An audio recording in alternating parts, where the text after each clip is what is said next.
लोकसभा चुनाव में राहुल गांधी जहां जहां जाते थे, हाथ में एक रेड कलर की किताब होती थी।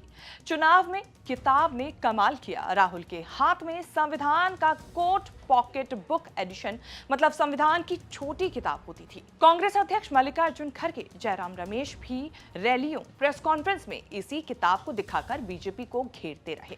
रैलियों के आखिर में राहुल संविधान की किताब के साथ संविधान निर्माता डॉक्टर भीमराव अंबेडकर की फोटो भी दिखाने लगे थे। इसी रेड बुक के साथ राहुल गांधी ने कसम खाई कि चाहे जान चली जाए, वो बीजेपी को संविधान हरगिज नहीं बदलने देंगे। नरेंद्र मोदी जी चाहते हैं कि ये जो किताब है ये खत्म हो जाए और उनका बिना इस किताब के राज चले। हम ये कभी नहीं होने देंगे। इस किताब को हम कभी नहीं खत्म होने देंगे। इस किताब के लिए हम जान देने को तैयार हैं। चुनाव बाद किताब की यह कहानी सामने आई है कि उसकी सेल में भयंकर तेजी आई है। राहुल गांधी ने रेड बुक दिखाकर इतना संविधान किया कि ईस्टर्न बुक कंपनी वाली संविधान वाली स्लीक रेड बुक की डिमांड धुआंधार पड़ गई। इंडियन एक्सप्रेस की रिपोर्ट के मुताबिक पॉकेट बुक की 5000 कॉपियां बिक चुकी हैं। पिछले साल पब्लिशर ने पूरे साल भर में लगभग इतनी किताबें बेची थी। राहुल के हाथ वाली किताब के कवर पर the constitution of India printed है। हालांकि उनके किताब के कवर पर पब्लिशर या लेखक के बारे में कुछ नहीं छपा। मतलब राहुल किसी किताब का प्रचार नहीं कर रहे थे। राहुल जिस स्लीक संविधान रेड बुक को दिखाते रहे, उसे लिखा सुप्रीम कोर्ट के सीनियर एडवोकेट गोपाल शंकर नारायणन ने। ईबीसी वेब स्टोर की साइट पर जाने से पता चलता है कि संविधान की रेड बुक के 16 एडिशन छप चुके हैं। किताब की ओरिजिनल प्राइस 895 रुपए है। वेबसाइट से ऑर्डर करने पर 16वां एडिशन 716 रुपए में मिल रहा है। अलग अलग एडिशन के अलग अलग प्राइस निर्धारित हैं। ईबीसी लॉ बुक्स छापने वाली पब्लिशिंग कंपनी है। राहुल वाली किताब तो बहुत छोटी और कम पेज वाली है। संविधान की बड़ी कॉपी संसद भवन में रखी है। चुनाव नतीजे के बाद भी राहुल गांधी प्रेस कॉन्फ्रेंस करने आए, तब भी किताब लाना नहीं भूले।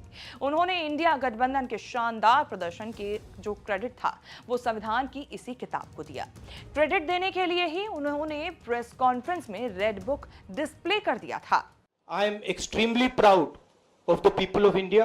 I'm extremely proud of the people who have resisted this onslaught on the Constitution. और अंत में मैं आपको कह दूं कि इसको बचाने का काम हिंदुस्तान के सबसे गरीब लोगों ने किया है। सबसे गरीब लोगों ने किया है, मजदूरों ने किया है, किसानों ने किया है, दलितों ने किया है, आदिवासियों ने किया है, पिछड़ों ने किया है। इन लोगों ने इस कॉन्स्टिट्यूशन को बचाया है। इस कॉन्स्टिट्यूशन, ये कॉन्स्टिट्यूशन देश की आवाज है। बहुत सारे लोग ने इसको नहीं बचाया, चुप रह गए थे, मगर हिंदुस्तान के सबसे गरीब लोग, सबसे कमजोर लोग खड़े हो गए और उन्होंने इस कॉन्स्टिट्यूशन को बचाया। मैं उनका धन्यवाद करना चाहता हूं। चुनावी रैलियों में राहुल गांधी संविधान पर भाषण देते देते अलग अलग शहरों में संविधान सम्मेलन भी करते रहे।